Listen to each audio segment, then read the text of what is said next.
Son nom est donc associé à l'un des faits divers les plus connus de la région. Simone Weber, alias la diabolique de Nancy, est morte à l'âge de 94 ans.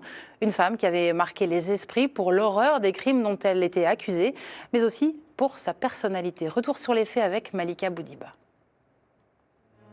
Simone Weber avait défrayé la chronique judiciaire dans les années 80 et 90. Surnommée la diabolique de Nancy, elle a été condamnée en 1991 à 20 années de réclusion criminelle pour le meurtre de son ex-compagnon Bernard Etier.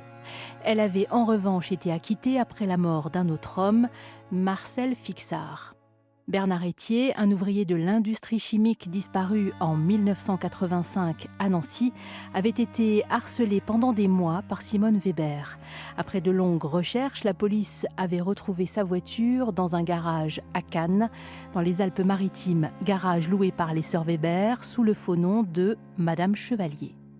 Un tronc humain a été repêché le 15 septembre 1985 à Poincy, en Seine-et-Marne.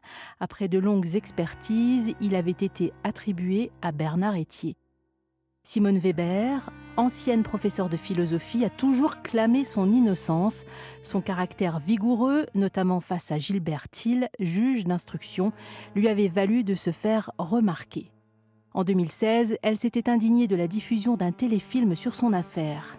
Simone Weber a été libérée de la prison centrale des femmes de Rennes le 17 novembre 1999.